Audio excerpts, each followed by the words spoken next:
இயேசு கிறிஸ்துவினுடைய வருகை குறித்து இப்போ இந்த காலகட்டத்தில், அதாவது இந்த அவருடைய வருகை நிறைவேறுகிற இந்த காலகட்டத்தில் நாம் அதிகமாக அதை குறித்து தியானிக்கிறதில்லை. உதாரணமா, இயேசு முதலாவது வரும்போது பார்த்தீங்கன்னா, மத்தேயு சுவிசேஷம் நம்ம வாசிக்கிறோம் இல்லையா, காலம் நிறைவேறின போது அவர் வந்தாருன்னு. அவர் வரத்துக்கு முன்னாடி பார்த்தீங்கன்னா ஒரு 430 வருஷம் இருண்ட காலம் அப்படிம்பாங்க, மல்கியால இருந்து மத்திய வரைக்கும். காரணம் என்னன்னா, அந்த காலகட்டத்தில் தேவனை பற்றின அறிவு அல்லது தேவனுடைய பிரசன்னமோ அல்லது ஆவியானவருடைய வெளிப்பாடோ ஜனங்களுக்குள் இல்லாமல் இருந்தது.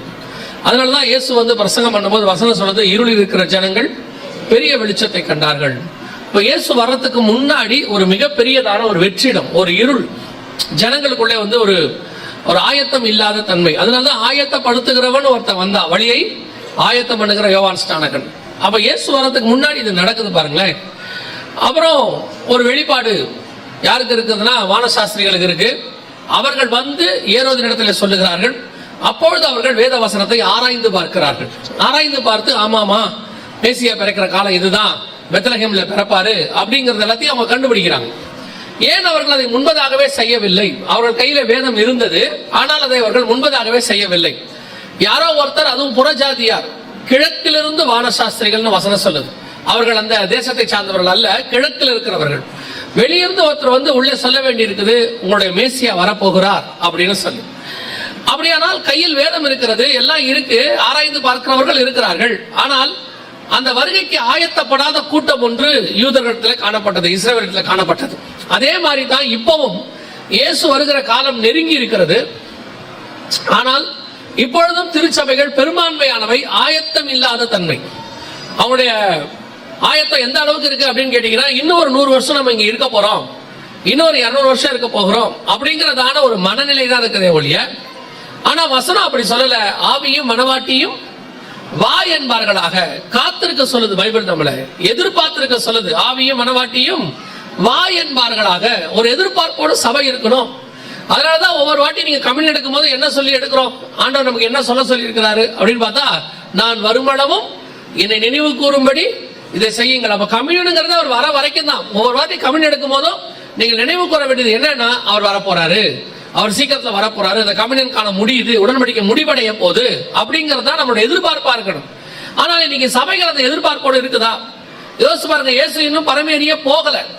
போகாததுக்கு முன்னே சீஷர்கள் இயேசுவை பார்த்து கேட்கிறாங்க, உங்களுடைய வருகைக்கு அடையாளம் என்ன, எப்ப திரும்பி வருவீங்க? இயேசு மரித்து உயிர்த்து எழுந்துட்டாரு. 40வது நாள்ல சீஷர்கள் அவரை பார்த்து கேட்கிறாங்க, இந்த காலத்துல இஸ்ரவேலுக்கு ராஜ்யத்தை திருப்பி கொடுப்பீர்? அப்பவே அவங்க எதிர்பார்த்து இருக்கிறாங்க, திருப்பி இயேசு உடனே வந்துருவாரு, திருப்பி ராஜ்யபாரம் வந்துரும். 1 யோவான் 2ஆம் அதிகாரம் 18ஆம் வசனத்தை வாசிக்கும் பொழுது யோவான் சொல்றாரு, பிள்ளைகளே இது கடைசி காலமாய் இருக்கிறது, அந்தி கிறிஸ்து வருகிறார் என்று நீங்கள் கேள்விப்பட்டபடி இப்பொழுதும் அநேக அந்தி கிறிஸ்துகள் இருக்கிறார்கள். அவங்க அதையே கடைசி காலம்னு சொல்லிட்டு இருக்கிறாங்க. அன்னைக்கு பவுல் சொல்ற 2 தெசலோனிக்கேயர் 2ஆம் அதிகாரத்துல 7-8 வசனத்துல வாசிக்கும் போது, அக்கிரமத்தின் ரகசியம் இப்பொழுதே கிரியை செய்கிறது. அவங்க அப்பவே ரெடியா இருந்தாங்க, காத்திருந்தாங்க, கிறிஸ்துவை சந்திப்பதற்கு எதிர்பார்த்திருந்தாங்க. ஆனால் அது வருகிற காலம் அல்ல, அதான் ஆரம்ப காலம், கடைசி காலத்தினுடைய ஆரம்ப காலம், மாம்சமான யாவர் மேலும் ஆவி ஊற்றப்பட்ட காலம்.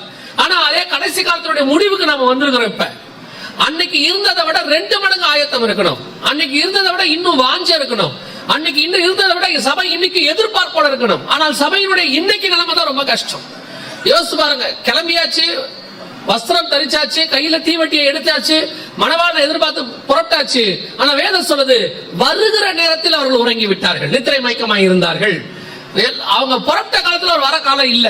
ஆனா அப்ப அவங்க ஆயத்தமா புறப்பட்டாங்க, கையில தீவட்டி இருந்துச்சு, அவங்க வந்து கன்னிகைகள் ஆயத்தப்பட்டு புறப்பட்டாங்க. ஆனா வரும்போது பாருங்க, நித்திரை மயக்கமாய் இருந்தார்கள் சொல்லுது. அதே மாதிரிதான் சபை இன்னைக்கு ஆரம்பத்துல அப்போஸ்தலர் காலத்துல இருந்து வருக வரப்போது வருக வரப்போது வருக வரப்போது காத்திருந்தாங்க. என்ன எனக்கு தெரிஞ்சு போன தலைமுறை வரைக்கும் அப்படித்தான் ஊழியர்களும் சபையும் இருந்துச்சு. ஏன் இத்தனை ஆண்டு காலம் பல சபைகள் இவ்வளவு வளர்ச்சி அடைந்து இடங்களை வாங்கி போட்டு அப்படி இருந்த காலகட்டத்தில் கூட இந்த காத்திருந்த சபைகள் என்று சொல்லக்கூடிய மனவாட்டி சபைகள் அதையெல்லாம் எதிர்பார்க்காம ஒரு கொட்டாவை போட்டு கொட்டடிச்சுக்கிட்டு இருந்தாங்க. அவங்க எதிர்பார்ப்பு என்னவா இருந்துச்சுன்னா, இடம் வாங்குறதாக இல்லை, அவருடைய எதிர்பார்ப்பு இயேசுவை சந்திப்பதாக இருந்துச்சு. அவருடைய எதிர்பார்ப்பு கிறிஸ்துவை சந்திப்பதாக இருந்துச்சு. அதுக்கு நடுவுல என்னென்ன நமக்கு சபைக்கு தேவையோ ஊழியத்துக்கு தேவையோ அதெல்லாம் பரலோகம் கொடுக்குது, வாங்குறோம், விற்கிறோம், அது வேற விஷயம். ஆனா அவருடைய பிரதானமான எதிர்பார்ப்பு கிறிஸ்துவாக இருந்துச்சு. இன்னைக்கு சபையும் சரி, சபையான விசுவாசிகளை சொல்றேன், விசுவாசிகளும் சரி, அநேக ஊழியர்களும் சரி, வருகைக்கு எதிர்பார்த்திருக்கிற கூட்டமாக இல்லை. உலகம் அழிய ஆரம்பிக்கிறதுக்கு முன்னாடி, ஏறக்குறைய ஒரு 969 வருஷத்துக்கு முன்னாடி ஏனோக்கு கிட்ட கர்த்தர் சொல்றாரு, நான் பூமியை நியாயம் தீர்க்க போறேன்னு. அப்பவே ஏனோக்கு ரெடி ஆயிட்டாராமா. அவர் சொல்றாரு, தேவனோடு கூட சஞ்சரித்துக் கொண்டிருந்தார். ஆனால் அவர் சொல்லி அவர் ஆயத்தப்பட்டு ஏறக்குறைய 969 வருஷம் கழிச்சுதான் பூமியில அழிவு வந்துச்சுன்னு சொல்லி முதலாவது அழிவை நம்ம பார்க்கிறோம். ஆனா என்ன ஆச்சரியம் தெரியுங்களா, அவர் ஆயத்தமா இருந்து பிரசங்கம் பண்ணி அநேகருக்கு சொன்னாரு. ஆனா அழிவு வர நேரத்துல பாத்தீங்கன்னா ஜனங்க எப்படி இருந்தாங்களா, உணராது இருந்தார்கள். மத்திய 24, 37, 38 சொல்லுது. அந்த செய்தி வந்த போது, நியாய தீர்க்க போகிறார் என்ற ஏனோக்கு செய்தி வந்த போது, வெளிப்பாடு வந்த போது ஒரு ஆயத்தம் காணப்பட்டுச்சு. ஆனா அதுவே முடிகிற காலம் வரும்போது ஜனங்களுக்குள்ள உணர்வில்லாத இருதயம் இருந்துச்சு. அதே மாதிரிதான் இந்த வருகையை பத்தின உணர்வு முதல் நூற்றாண்டுல அப்போஸ்தலர்கள்ட்ட அவ்வளவு அதிகமா இருந்துச்சு. எதிர்பார்த்து காத்திருந்தாங்க. ஆனா இன்னைக்கு சபை எதிர்பார்ப்பு அல்ல. சபையின் எதிர்பார்ப்பு என்னவா இருக்கிறது? உங்க எதிர்பார்ப்பு என்ன? உங்க ஜெப குறிப்பு என்ன? எந்த பிரேயருக்கு போங்க, உங்க ஜெப குறிப்பு என்ன? இடம் வாங்கணும், வீடு வாங்கணும், பிள்ளை கல்யாணம் பண்ணணும், பேர பிள்ளையை பார்க்கணும், அப்புறம் பேர பிள்ளைக்கு கல்யாணம் பண்ணணும், அதை வீடு வாங்கணும், இப்படி வாங்கணும், அப்புறம் 70, 80 வயசுல செத்து போகணும். இதை தவிர வேற என்ன எதிர்பார்ப்பு உங்ககிட்ட இருக்கு? வேற எதிர்பார்ப்பே கிடையாது. இருக்கிற ஆசீர்வாதம்னா என்ன? சபையில இடம் வாங்க போனோம், அதை வாங்கிட்டோம், கார் வாங்கிட்டோம், எல்லாம் வாங்கிட்டோம். இது ஆசீர்வாதம். இது ஆசீர்வாதம் முதல்ல யார் சொன்னா? முதல்ல இது ஆசீர்வாதம் அல்ல, இது தேவை, நீட். வாழ்க்கையின் தேவை ஆசீர்வாதமாய் மாறாது. ஆசீர்வாதம் என்பது வேறு. ஆபிரகாமுக்கு அப்பவே தெரியுது, பிள்ளை இல்லாமல் இருக்கிறாரு. 12ஆம் அதிகாரத்துல புறப்பட்டாரு. 12ஆம் அதிகாரத்திலே ஜனங்களை சவதரிச்சிட்டாரு. செல்வ சீமானா மாறிட்டாரு. 13ஆம் அதிகாரத்துல ஆஸ்தி தாங்க கூடாததா இருந்தது. இவ்வளவும் கிடைச்சிருச்சு. மொத்த அவருக்கு காசு கிடைச்சிருச்சு. செல்வ சீமானாய் மாறிட்டாரு. 15ஆம் அதிகாரத்தை ஆண்டவரை பார்த்து கேட்கிறாரு, ஆண்டவரே எல்லாம் ஓகேதான், பிள்ளை இல்லாமல் இருக்கிறேனே, என்ன செய்யலாம்? ஆண்டவர் சொல்றாரு, சரி அதையும் தரம்பா, பிள்ளையும் தரேன். 17ஆம் அதிகாரம் வரைக்கும் பார்த்தாரு. இஸ்மவேல் ஒரு பக்கம். ஆண்டவர் 18ஆம் அதிகாரத்துல சொல்றாரு, 17ஆம் அதிகாரத்துல சொல்றாரு, ஈசாக்கு ஒரு குமாரனை தருவேன். எல்லாம் வந்துடுச்சு. இப்ப வயசாகி போச்சு, 100 வயசாகி போச்சு, 100 வயசை தாண்டிருச்சு. பேரப்பிள்ளைகள் வரைக்கும் பார்த்துட்டாரு, யாக்கோபு வரைக்கும் பார்த்துட்டாரு. எல்லாம் பார்த்த பிறகு எபிரேயர் 11 சொல்றாரு, அவன் அதை அல்ல, அதிலும் மேன்மையான பரமதேசத்தை அவன் நாடினான். பிள்ளை இல்லாத போது பிள்ளை தேடினான், சொத்து இல்லாத போது சொத்தை தேடினான், தேசம் இல்லாத போது தேசத்தை தேடினான். அவன் சொல்றான், ஆண்டவரே எதினால் இந்த தேசத்தை நான் சுதந்திரத்துக் கொள்வேன் அறிந்து கொள்வேன். தேசம் வந்தாச்சு கைக்கு, இப்போ பையன் வந்தாச்சு, சொத்து வந்தாச்சு, மருமக வந்தாச்சு, பேரப்பிள்ளை வந்தாச்சு. எல்லாம் வந்த பிறகு ஒரு அறிவு வருது, இதை அல்ல, இதிலும் மேன்மையான பரம தேசத்தை அவன் நாடினான். ஆனா இன்னைக்கு சபை அப்படி அல்ல. இன்னைக்கு அதே நிலைமையில் தான் இருக்கு. அதனுடைய விளைவு என்ன?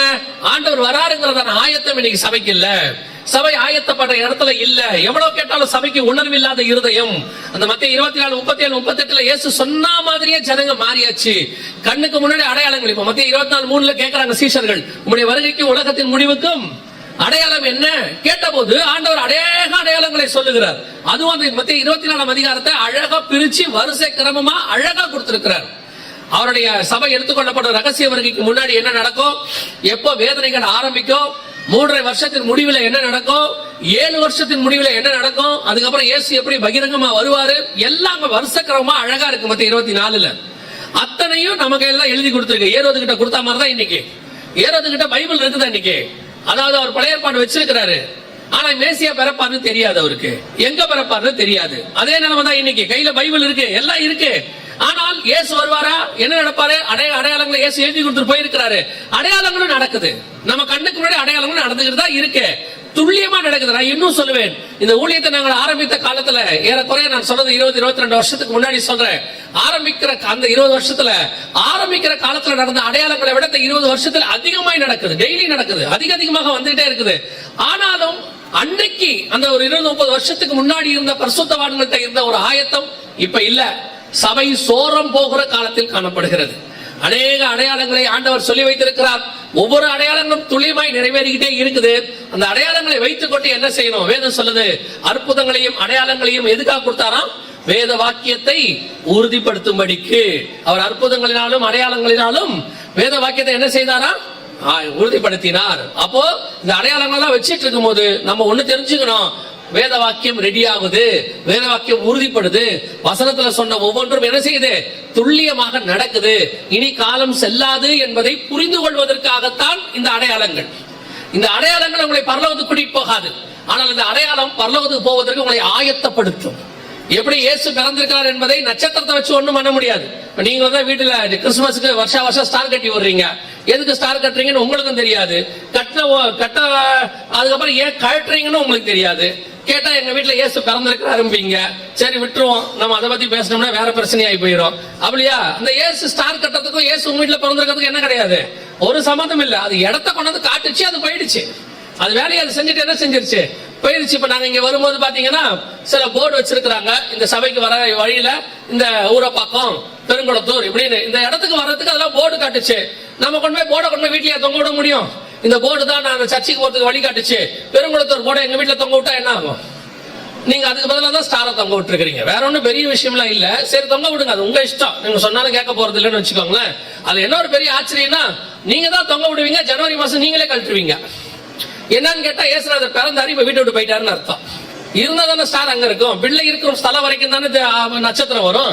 அப்ப நட்சத்திரம் இல்லைன்னா அங்க பிள்ளை இல்லைன்னு அர்த்தம், அவ்வளவுதான். அப்போ நான் எதுக்கு சொல்ல வரேன், இப்ப ஸ்டாருக்காக சொல்ல வரல. அந்த அடையாளங்களை வைத்துக் கொண்டு அவர்கள் வேத வாக்கியத்தை ஆராய்ந்து பார்த்தார்கள். இப்ப நம்ம அடையாளங்களை வைத்துக் கொண்டு பரலோகத்துக்கு போக முடியாது. அதை வைத்துக் கொண்டு என்ன செய்யணும், வேத வாக்கியத்தை ஆராய்ந்து பார்க்கணும். அந்த கரெக்டா இருக்கா, வேதத்துல சொன்னபடி இருக்குதா. அதுதான் ஒரு விஷயத்தை மாத்திரம் இன்னைக்கு இந்த முதலாம் நாள்ல நாம் பார்க்க போகிறோம். அந்த மத்தேயு சுவிசேஷம் 24ஆம் அதிகாரத்துல இயேசுவை பார்த்து அவர்கள் கேள்வி கேட்டார்கள், நம்முடைய வருகைக்கும் உலகத்தின் முடிவுக்கும் அடையாளம் என்ன எங்களுக்கு சொல்ல வேண்டும் என்றார்கள். அதற்கு இயேசு சொன்ன நிறைய அடையாளங்கள் இருக்கு. அதாவது வருகைக்கு முன்னாடி சபை எடுத்துக்கொள்ளப்படுவதற்கு முன்பதாக நடைபெறக்கூடிய அடையாளங்களாக 7 முக்கியமான அடையாளங்கள் அங்க சொல்லி இருக்கிறார். ஜனத்துக்கு விரோதமாய் ஜனம், ராஜ்யத்துக்கு விரோதமாய் ராஜ்யம், யுத்தங்களின் செய்திகளையும் கேள்விப்படுவீர்கள். அப்புறம் வந்துட்டு அநேகரின் நாமத்தை தடுத்துக் கொண்டு நானே கிறிஸ்து என்று சொல்லி உங்களை வஞ்சிப்பார்கள். அப்புறம் பூமி எதிர்ச்சிகள், கொள்ளை நோய்கள், பஞ்சங்கள் எல்லாம் கொடுத்திருக்கிறார், வரிசையா கொடுத்திருக்கிறாரு. அதுல ஒரே ஒரு காரியத்தை மாத்திரம் இப்ப நாம பார்க்க போகிறோம். காரணம் இப்ப அது நடந்துகிட்டே இருக்குது. இன்னும் ஒரு சில நாட்கள், மாதங்கள், வருஷங்களுக்குள்ள அந்த அடையாளத்தினுடைய உச்சத்தை நீங்கள் பார்ப்பீர்கள். அதுக்குதான் உங்களுக்கு இதை நாங்க சொல்றோம். மத்தேயு சுவிசேஷம் 24ஆம் அதிகாரத்துல இயேசு சொன்ன அடையாளங்களில் ஒன்று 6வது வசனத்தை வாசியுங்கள். யுத்தங்களையும் யுத்தங்களின் செய்திகளையும் கேள்விப்படுவீர்கள், கலங்காதபடி எச்சரிக்கையாயிருங்கள். இவைகள் எல்லாம் சம்பவிக்க வேண்டியதே, ஆனாலும் முடிவு உடனே வராது. இந்த முடிவு உடனே வராது அப்படின்னா நீங்க அதை வேற மாதிரி எடுத்துக்க கூடாது. ஓஹோ, அப்ப வருகை இப்ப வராது போல அப்படின்னு எடுத்துக்க கூடாது. அவங்க என்ன கேள்வி கேட்டாங்க அந்த முன்னாடி 3வது வசனம்னா, உங்களுடைய வருகைக்கும் என்ன கேட்டாங்க, உங்களுடைய வருகைக்கும் உலகத்தின் முடிவுக்கும் அடையாளம் என்ன? அப்போ இதெல்லாம் சம்பவிக்கும், ஆனா எந்த முடிவு வராது, உலகத்தின் முடிவு உடனே வராது. உலகம் இன்னைக்கு நாளைக்கு என்ன செய்யாது, முடிவாது. நாங்க ஏற்கனவே இந்த பைபிள் டைம் லைன்ல சொல்லியிருக்கோம். பைபிள் டைம் லைன்னா அடுத்தடுத்து என்ன நடக்கும் பைபிள் சொல்லி வச்சிருக்கு. அதுல மிக முக்கியமான பாயிண்ட்ல முக்கியமான விஷயம் என்னன்னா, அடுத்து நடைபெற வேண்டியது மிக முக்கியமான ஒரு யுத்தம் இப்ப ஸ்டார்ட் ஆயிடுச்சு. இப்ப அதுதான் பார்க்க போறோம். அந்த யுத்தத்தின் முடிவில் நடுவுலையோ எப்ப வேணாலும் இயேசு கிறிஸ்துவின் சபை எடுத்துக்கொள்ளப்படுதல், ரகசிய வருகை நம்ம சொல்றோம், சபை எடுத்துக்கொள்ளப்படுதல். அதற்கு பிறகு 7 ஆண்டு கால உபத்திரவம். அந்த 7 ஆண்டு கால உபத்திரவத்தின் முடிவிலே இயேசுவின் பகிரங்க வருகை. இயேசுவின் பகிரங்க வருகையிலே அர்மேகதான் யுத்தம். அர்மேகதான் யுத்தத்தின் முடிவிலே 1000 வருட அரசாட்சி. 1000 வருஷ அரசாட்சியின் முடிவிலே சாத்தான் கொஞ்ச காலம் கட்டவிழ்க்கப்பட வேண்டும். சாத்தான் கட்டவிழ்க்கப்பட்ட பிறகு இன்னும் கொஞ்ச காலம் கழித்து ஒரு யுத்தம் ஒன்று வரும். அந்த யுத்தத்தின் முடிவிலே நியாய தீர்ப்பு, வெள்ளை சிங்காசன நியாய தீர்ப்பு. அதற்கு பிறகு புதிய எருசலேம் நித்தியம். இதுதான் பைபிள் கொடுத்திருக்கு. சோ கணக்குப்படி பார்த்தோம்னா ஒருவேளை இப்ப வருகை வந்து, இன்னைக்கு வருகை வந்து நாம எல்லாம் போயிட்டோம்னு ஒரு நம்பிக்கை உங்களுக்கு இருக்குதானே? இருக்கா இல்லையா? சரி, இல்லாதவங்களை விட்டுருவோம். இருக்கிறவங்க சொல்லுங்க, எத்தனை பேர் வருகையில போக நம்பிக்கையில இருக்கிறீங்க? சரி சரி, ரைட். அப்படி நம்ம வருகையில போயிட்டோம்னு வச்சுக்கோங்களேன். போன பிறகு 7 வருஷம் உபத்திரவ காலமும், அடுத்து 1000 வருஷ அரசாட்சி இருக்கு. அதற்கு பிறகு கொஞ்ச காலம் சாத்தான் கட்டவிழ்க்கப்பட வேண்டியிருக்கு. சோ இந்த கணக்கெல்லாம் பார்த்தோம்னா குறைஞ்சபட்சம் இந்த பூமியானது 1007 வருஷத்துக்கு இருக்கும். திடீர்னு சயின்டிஸ்ட் சொல்லுவாங்க, அப்புறம் உங்களுக்கு இதெல்லாம் வரும். நீங்க பாத்தீங்கன்னா வாட்ஸ்அப்ல, பேஸ்புக்ல, நெட்ல எல்லாம் வரும். என்ன சொல்லுவாங்கன்னா, பூமி அழிய போகுது, அங்க அதாக போகுது, இதாக போகுது. எது ஆனாலும் பூமி இருக்கும். எப்போ வரைக்கும் இருக்கும்? பைபிள் படி இன்னைக்கு வருகை வந்தா 1007 வருஷம். எப்ப வருகை வருதோ அதை விட 1007 வருஷம் இருக்கும். அதுக்கப்புறமும் இருக்கும். அதுக்கப்புறம் கொஞ்ச காலம் கட்டவிழ்க்கப்படணும், அதெல்லாம் இருக்கு. அதனால நம்ம பேசுறது பூமியினுடைய அழிவை குறித்து அல்ல. இங்க அவங்க கேட்கறது முடிவு, உலகத்தின் முடிவு அப்படின்னு கேக்குறாங்க. நம்ம அந்த முடிவை குறித்து இப்ப பேசல. அங்கே முடிவு உடனே வராதுன்றது அதை பத்தி தான் சொல்லப்பட்டிருக்கு, வருகையை பத்தி சொல்லல. ஏன்னா வருகை எப்ப வேணாலும் வரும். நினையாத நாளிலே மனுஷகுமாரன் வருவார் அப்படிதான் நமக்கு சொல்லப்பட்டிருக்கு. அப்ப யுத்தங்களையும் யுத்தங்களின் செய்திகளையும் கேள்விப்படுவீர்கள் அப்படிங்கிற அடையாளத்துல இன்னைக்கு நாம பார்க்க போற அந்த யுத்தம் எது அப்படின்னு பார்க்க போறோம். இயேசு கிறிஸ்து வேதத்துல எப்பவுமே எந்த ஒரு காரியத்தையுமே பொதுவா சொன்னதே கிடையாது. அதாவது இங்கிலீஷ்ல செய்வாங்க long ago, so long ago, once upon a time அப்படின்னு சொல்லுவாங்க. அது எப்ப நடந்துச்சுன்னு தெரியாது. அதை கேட்டீங்கன்னா முன்னொரு காலத்துல சயின்ஸ்ல கூட சொல்லுவாங்க, உலகம் எப்போ வச்சுன்னா பல மில்லியன் வருஷங்களுக்கு முன்பாக அப்படிம்பாங்க. எப்படிங்க இந்த கணக்கு சொல்றீங்கன்னா ஒரு அசம்ஷன், இப்படி இருந்திருக்கலாம் அப்படிம்பாங்க. நம்ம பைபிளை பொறுத்த வரைக்கும் அப்படி ஒரு கணக்கே இல்ல. எல்லாத்துக்கும் பைபிள்ல என்ன இருக்கு? கணக்கு இருக்குது. இப்ப நோவாவுடைய ஜலப்பிரளயம் வந்துச்சு. ஜலப்பிரளயம் வரும்போது கூட டேட்டோட மாசத்தோட ஆண்டவர் கொடுத்திருக்கிறாரு. நோவாவுக்கு 600ஆம் வயதாகும் வருஷம் 2ஆம் மாசம் 17ஆம் தேதியாகி அந்நாளிலே அப்படின்னு வசனம் எவ்வளவு தெளிவா இருக்கு பாருங்க. எசேக்கியேல் தீர்க்கதரிசனம் உரைப்பாரு, வசனம் அழகா சொல்லும். 6வது வருஷம் 6வது மாசம் நான் என் வீட்டில் உட்கார்ந்து இருக்கும் பொழுது அப்படின்னு வசனம் சொல்லும். ஒவ்வொரு இடத்துல தரியு அரசாண்ட 2ஆம் வருஷம் அப்படின்பார் தானியேல். எந்த காலத்துல இந்த தீர்க்க தரிசனம் உரைக்கப்பட்டதுங்கிறத கூட தெளிவா பைபிள் சொல்லும். அப்படி இருக்கும்போது ஆண்டவர் யுத்தங்களையும் யுத்தங்களின் செய்திகளையும் கேள்விப்படுவீர்கள் அப்படின்னு சொல்லும் போது ஏதோ பொது ஆண்டவர் சொல்றாரா?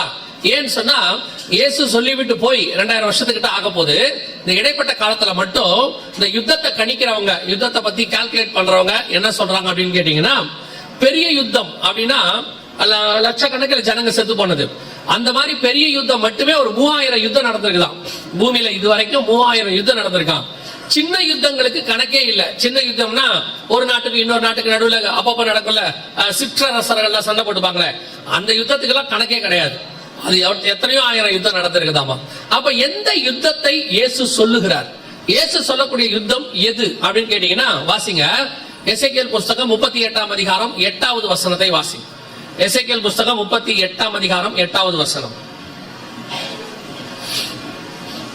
அநேக நாட்களுக்கு பிற்பாடு நீ விசாரிக்கப்படுவாய். பட்டயத்துக்கு நீங்களாகி பற்பல ஜனங்களிலிருந்து சேர்த்துக் கொள்ளப்பட்டு வந்தவர்களில் தேசத்தின் கடைசி வருஷங்களிலே வருவாய். இது யாரை பத்தி சொல்லப்பட்டிருக்கிறது?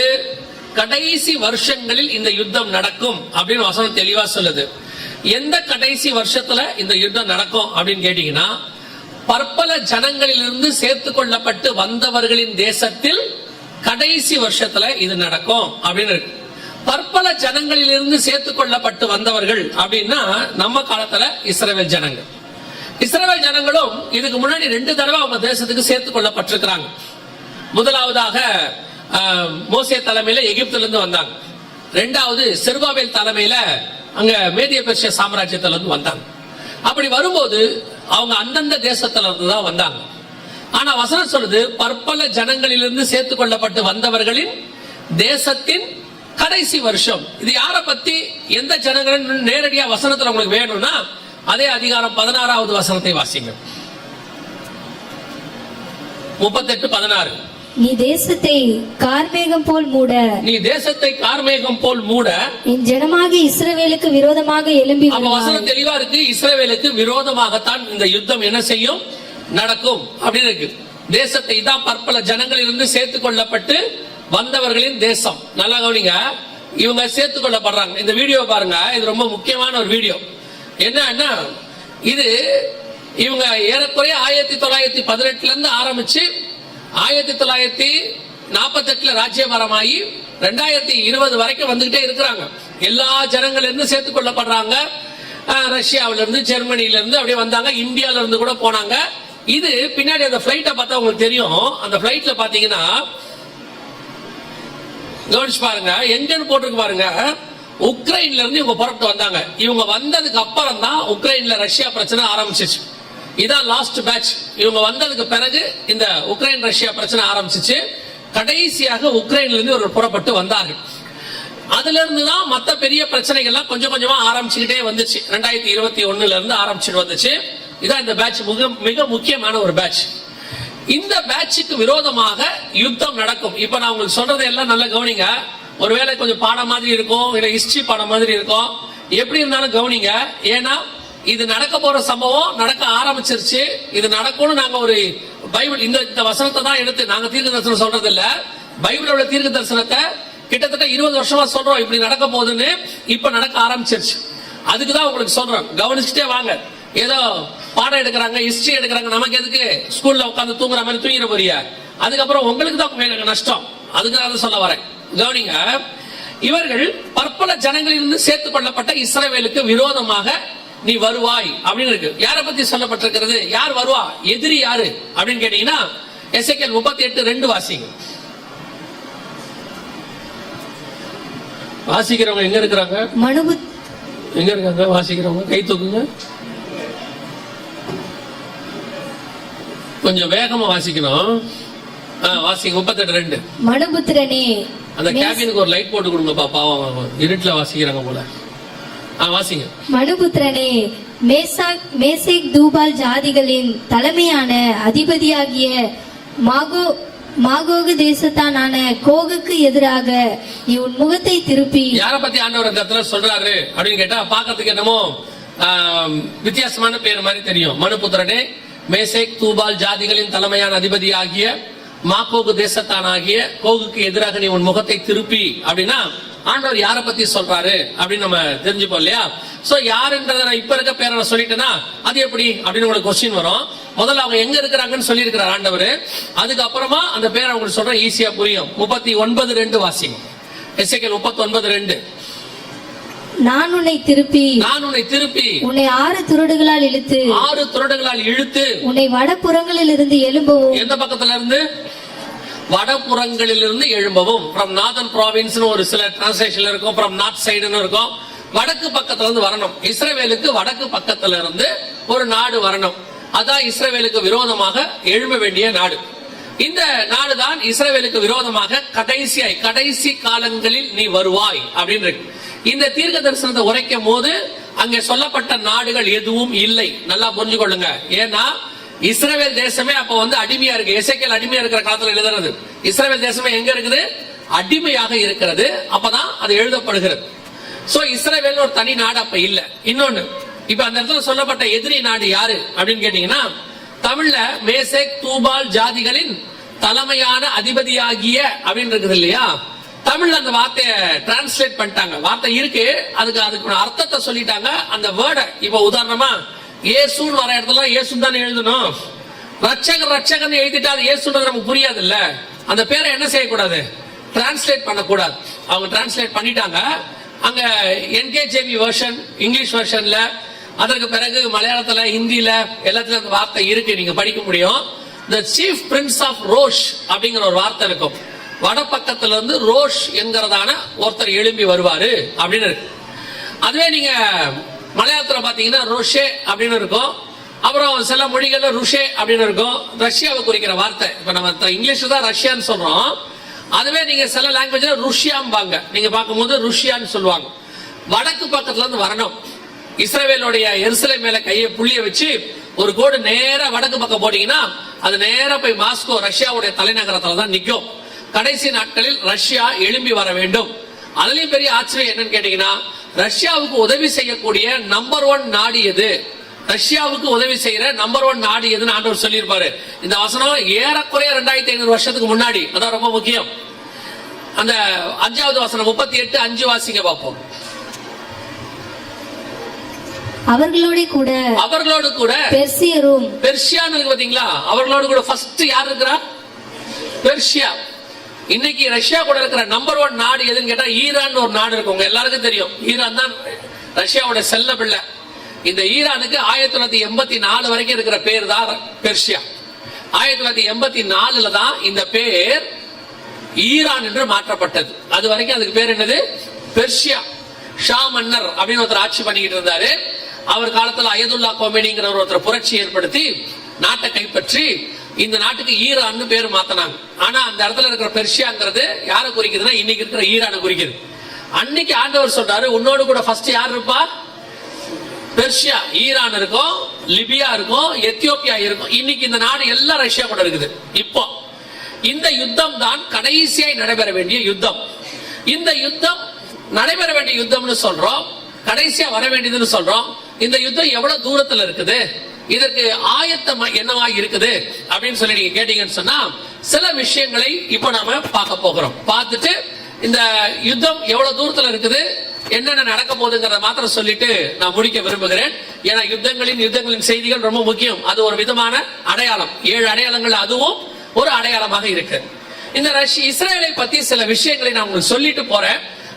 அது ரொம்ப முக்கியமான விஷயம். ஏன் அப்படின்னு கேட்டீங்கன்னா, அடுத்த சில வருஷங்கள் இஸ்ரேலை பத்தின ஒரு தவறான கருத்தும் அல்லது தகவலும் அவங்கள பத்தின காரியங்கள் பரப்பப்படும். உலகம் முழுக்க இப்ப ஆரம்பிச்சுட்டாங்க, அது பரப்பிக்கிட்டே இருக்கிறாங்க, இன்னும் பரப்பப்படும். இஸ்ரேல் அப்படிங்கிற நாடு இப்ப இருக்கு. 1948 இருந்து இஸ்ரேல்ங்கிற நாடு என்ன செய்யுது இருக்கு. ஆனால் 1948க்கு முன்னாடி இஸ்ரேல் ஒரு நாடு கிடையாது, அப்படி ஒரு நாடு இல்ல. இப்ப எல்லாரும் என்ன சொல்றாங்க அப்படின்னா, இஸ்ரேல் வந்து பாலஸ்தீனர்களை எல்லாம் அகதிகள் ஆக்கிட்டாங்க, இஸ்ரேல் வந்து அங்க நாட்டை புடிச்சுக்கிட்டாங்க, அங்க இருந்தவங்களை எல்லாத்தையும் விரட்டிட்டாங்க அப்படின்னு நிறைய காரியங்கள் சொல்லப்படுது. எந்த அளவுக்கு இது உண்மை, எந்த அளவுக்கு சரித்திரம் என்ன சொல்லுது, பைபிள் என்ன சொல்லுது அப்படிங்கறத நீங்க தெரிஞ்சுக்கணும். ஏன் நீங்க தெரிஞ்சுக்கணும்னா, 2 முக்கியமான காரணத்துக்காக நான் எப்பவும் சொல்வேன். ஒன்று, இந்த இஸ்ரவேலர்கள் வழியாகத்தான் இன்னைக்கு உலகத்துக்கே பைபிள் நமக்கு வந்திருக்கிறது. ஆண்டவர் அவ்வளவுதான் என்ன பண்ணிருக்கிறாரு, பயன்படுத்தி இருக்கிறார். 12 அப்போஸ்தலர்களுமே எங்க இருந்து வந்தவங்க தான், இஸ்ரவேலுக்குள்ள இருந்து வந்தவங்க தான். நம்முடைய ஆண்டவரும் இஸ்ரவேல் தான் சிலுவையில் அறையப்பட்டார். அதுல இருந்த பவுல் வழியாக தான் வேதாகமம் நமக்கு இந்த அளவுக்கு கொடுக்கப்பட்டது. அது ஒன்று. 2வது, நம்ம ஆண்டவரே சொல்லி இருக்கிறாரு, எருசலேமின் சமாதானத்திற்காக வேண்டிக் கொள்ளுங்கள். பவுல் எழுதும்போது சொல்றாரு, இஸ்ரவேலர் ரட்சிக்கப்பட வேண்டும் என்பது அவருடைய ஆசையாக இருக்கிறது. அதனால நாம அவங்களுக்காக ஜெபம் பண்றோம். நம்ம அவங்களுக்காக மட்டும் இல்ல, எல்லாருக்காகவும் ஜெபம் பண்றோம். இந்தியாவில் இருக்கிற எல்லாரும் ரட்சிக்கப்படும் ஜெபம் பண்றோம். அதே மாதிரி இஸ்ரவேலுக்கு ரட்சிக்கப்படும் நம்ம என்ன செய்யறோம், ஜெபம் பண்றோம். முக்கியமான காரணம், அவர்களுக்கு இந்த பைபிளை கொண்டு வருவதற்குரியதான ஒரு வாய்ப்பை கர்த்தர் கொடுத்தார். அவங்க கொண்டு வந்து கரெக்டா சேர்த்தாங்க. அது ரொம்ப முக்கியம். சரி, இப்ப இந்த இஸ்ரவேல் தேசத்துக்கு விரோதமாக நடைபெறக்கூடியதான சில காரியங்கள் என்ன, இஸ்ரவேல் தேசம் யாருடையது அப்படின்னு பாத்தீங்கன்னா, நம்ம எல்லாருக்கும் தெரியும், 1948 அவங்க தனி நாடாக பிரகடனப்படுத்தப்பட்டாங்க. அதுக்கு முன்னாடி ஃபர்ஸ்ட் பைபிள்ல நம்ம வாசிக்கிறோம், கானான் தேசத்துக்கு யார் வந்தது, ஆபிரகாம் வந்தார். வந்து ஈசாக்கு அங்கே குடியிருந்தார். யாக்கோபு தான் அவர் பேர் தான் இஸ்ரேல். யாக்கோபுக்கு 12 பசங்க, அதுல 4வது பையனுக்கு பேர் தான் யூதா, யூதர்கள். சோ இஸ்ரேல் யூதா என்பதனுடைய வரலாறு.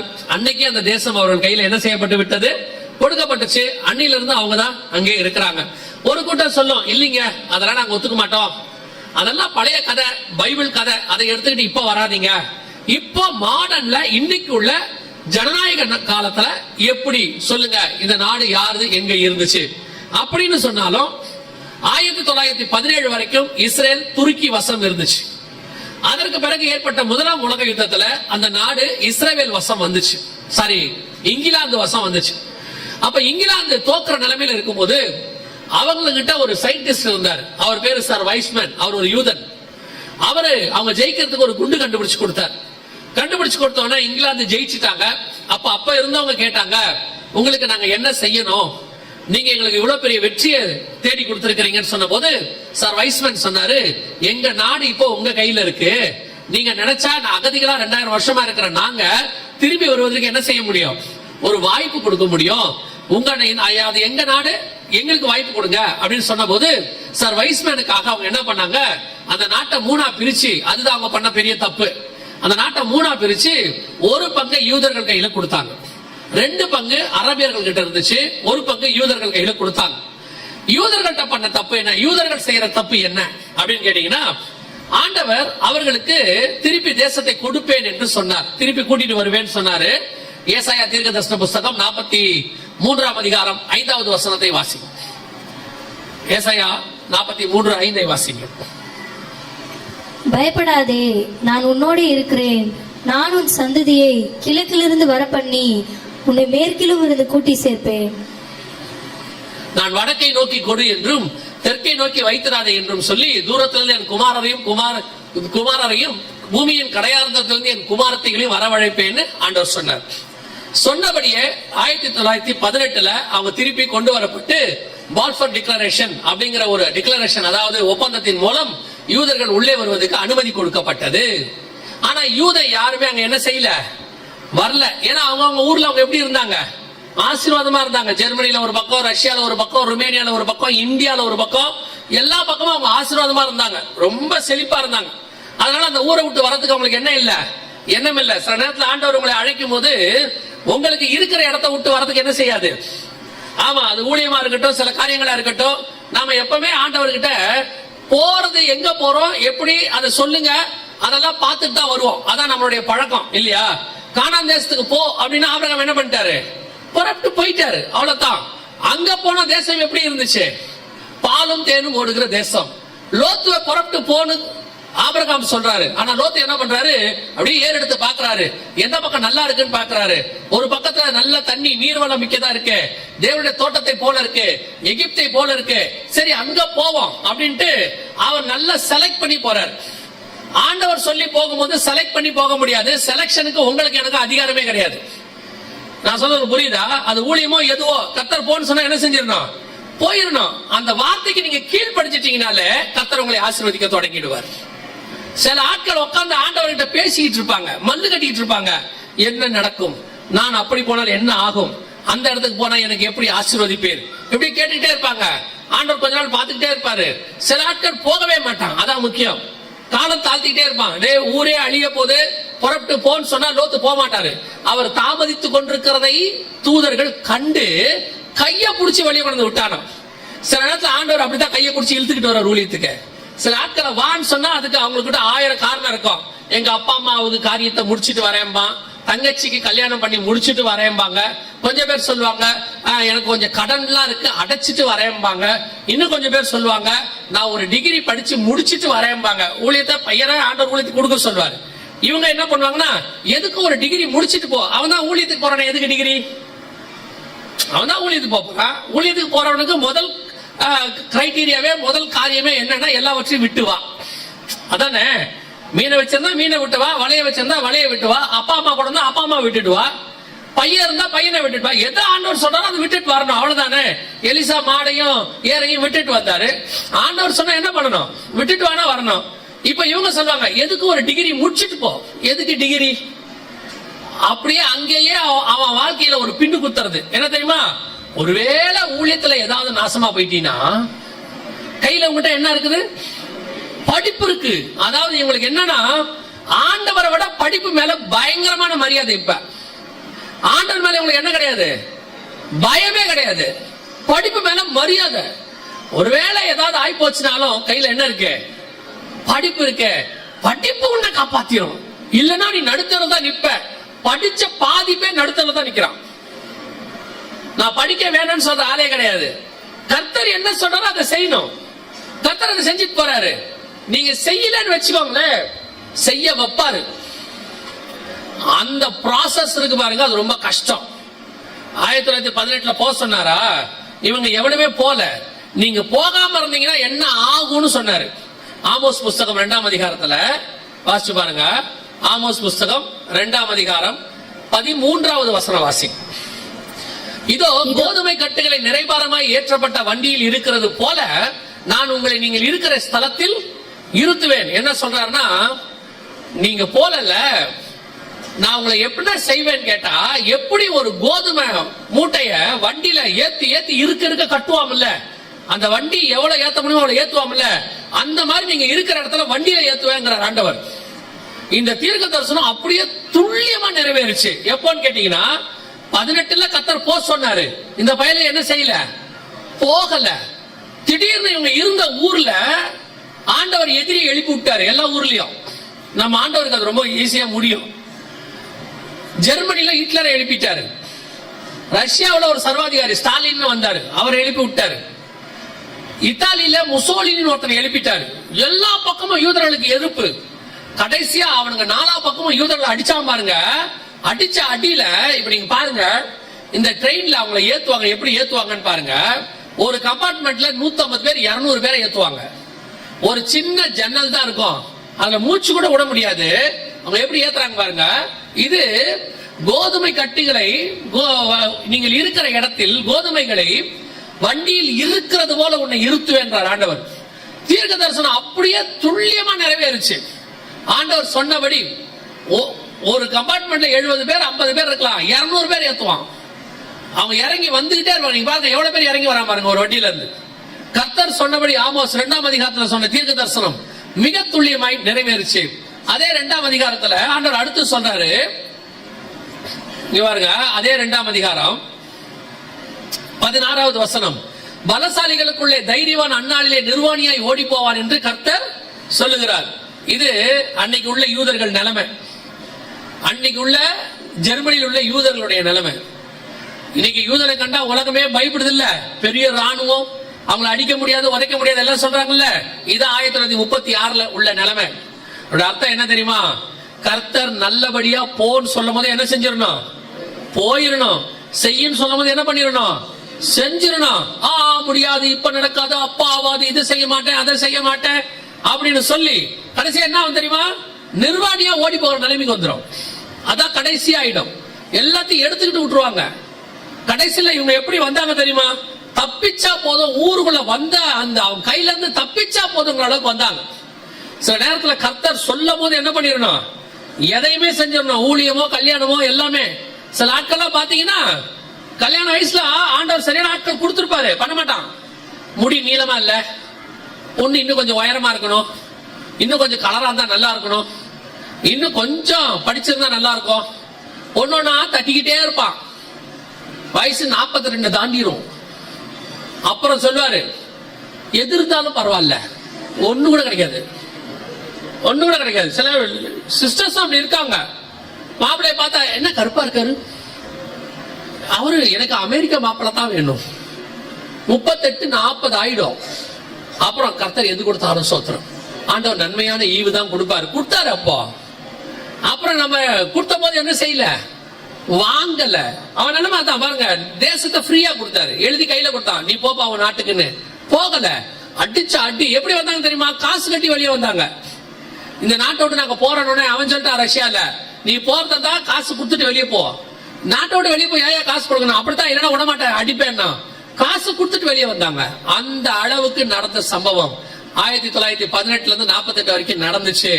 ஆண்டவர் சொன்னபடி அவர்கள் அங்கே வந்தார்கள். ஆண்டவர் சொன்ன வாக்கு தத்தம் நிறைவேறியது. மீண்டும் இஸ்ரவேலரை கொண்டு வந்து சேர்ப்பேன் என்று சொன்னார். 1900 வருஷம் கழிச்சு கர்த்தர் சொன்ன தீர்க்க தரிசனம் துல்லியமாய் நிறைவேறியது. ஒரு தேசத்தை விட்டு அனுப்பவும் அவரால் முடியும், ஒரு தேசத்துக்கு கூட்டிக் கொண்டு வரவும் அவரால் முடியும். ஆண்டவர் என்ன செய்வாரு? வேரோட எடுத்தும் போடுவாரு. கர்த்தருக்கு சித்தமானால் திருப்பி அங்க கொண்டு வந்து வைக்கவும் செய்வார். அல்லேலூயா. அதான் கர்த்தருடைய திட்டம். நாம சில நேரத்துல என்ன நினைப்போம் தெரியுமா? இதெல்லாம் நடக்காது, ஆவாதும்போ. ஆண்டவர் சொல்வாரு, நான் செய்வேன் பாரு, செய்வார். ஒரு இனம், ஒரு மொழி, ஒரு தேசம் 1900 வருஷம் இந்த உலகத்தில் இல்லாமல் காணாமல் போய் திருப்பி அதே இடத்துக்கு கொண்டு வந்து இருக்கிறது என்று சொன்னால் அது ஒரே ஒரு தேசம், இஸ்ரவேல் தான். ஒரே ஒரு ஜனங்கள், யூதர்கள் தான். அந்த தேசம் நம்முடைய தேவனுடைய தேசமாய் இருக்கிறது.